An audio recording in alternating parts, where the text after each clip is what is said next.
Welcome to Beauty of Colors podcast, Teresa. It's nice to have you on the show. Thank you so much. Okay, so tell the listeners about the name of your book and what inspired you to write this book. So the book is called Toxic in the Narcissist Web. And I spelled toxic a little different for a reason. It's TOXIK instead of IC.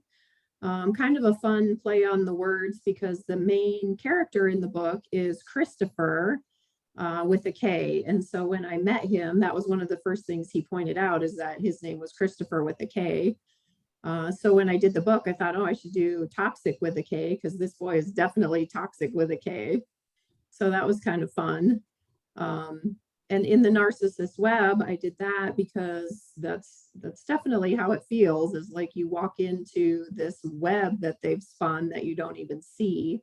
And the next thing you're tangled in a web and you can't get out. And the more you try to do, the worse it gets. So that's why I named it Toxic in the Narcissist Web.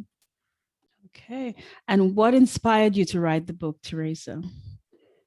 My inspiration for the book, I would say, is the fact that, first of all, I didn't realize when I was in the relationship that he was even a narcissist. I hadn't heard of that term.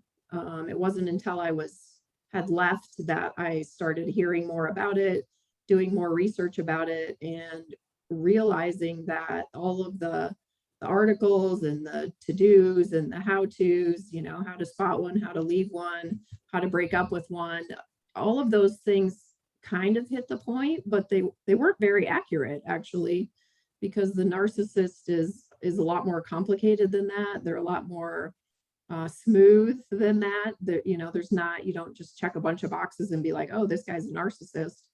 And so I thought, I really need to tell the story of the reality of it, and not just the boxes to check and say, okay, this person is or is not, because it's not that clear. Like one of the examples is he was never physically abusive with me. So, okay, does that mean he's not a narcissist? No, he still was, even though he wasn't physically abusive. So I just felt like the real story, a survivor story, needed to be told, because the how-to articles and books, there's movies, there's Netflix series. Dr. Phil did a series on toxic, and they're all just so black and white, so to speak, and it's not that easy. So I just, as a survivor, I wanted to tell the real story and let the reader get sucked into this relationship the same way that I did, because I never use any clinical terms in the book. Like you're going along with me for this ride, and everybody that I've got feedback from said they definitely just feel like they got sucked right in like I did. So that was my inspiration. We need some real stories out there, not just, the how-tos and the clinical definitions, I guess. Okay, these are the stories that do make a difference in other people's lives. And it's good that you're sharing your story and you did put it in a memoir. Where can the listeners get a copy of your book? And is there anything else that you would like to tell the listeners in terms of your book, and when was it published, and where can they find it? So the best place to find it is on Amazon. The best place to find it, though, is on my website, which is toxic-books.com.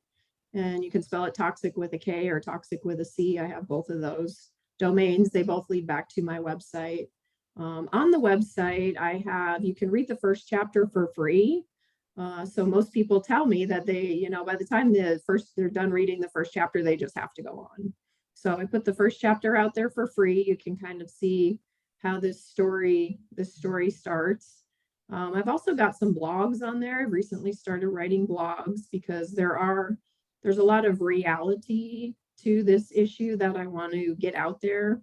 Again, like I said, from a survivor's perspective rather than just a therapist's perspective or an outsider's perspective. So I've started writing blogs this year and posting some blogs on there. So the best place for the readers to go is to my website. read the book, then there's the link to purchase the book, and it is ebook or paperback. Um, Other things I want them to know.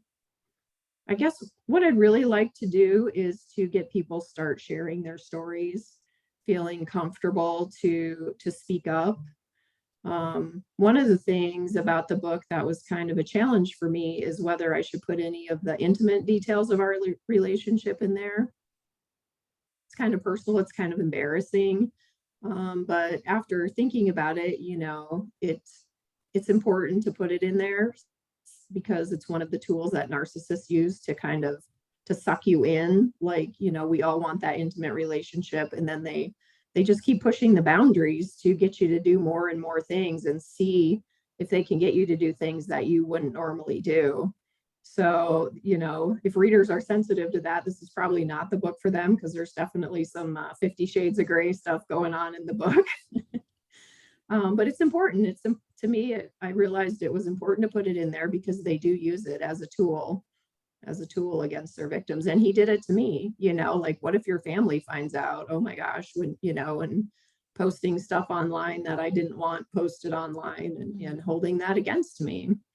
So there was a lot of things that he did that during the time I just thought was part of I just wanted to make him happy. I wanted to be in love. He seemed like the perfect person. And now in hindsight, I'm like, oh my gosh, I can't believe all of these things that he did that I let him do, but you don't know it at the time because they are that good at their game. So we need to get more of those stories out there, including men, because, I have a Facebook page called Triumph Over Toxic. And I post a lot of inspirational stuff on there, and all of it's from a woman's perspective because I'm a woman, obviously. And I get a lot of guys that comment and say, oh, sure, women are toxic too. Why don't you talk about that? And my response to that is, why don't you talk about that? I'm a woman. I have to post from my perspective. I don't know what a man's perspective is. So it'd be really, really great if we could get men sharing their stories too. But I think that's going to be even harder to do because men are, because of the way society is and Yep. their ego and, how did you get controlled by a woman, all of that stuff. But it happens, Yeah, women can be toxic too, for sure. that is so true. Yeah. It is. Okay. Anything else that you would like to share? Oh, I'm so happy to be doing this. This is my first podcast and it's fabulous. You've been so very helpful. You're very welcome, Teresa. Well, All it was right. great having you on the podcast. Thank you. You're welcome. Have a wonderful day. You too.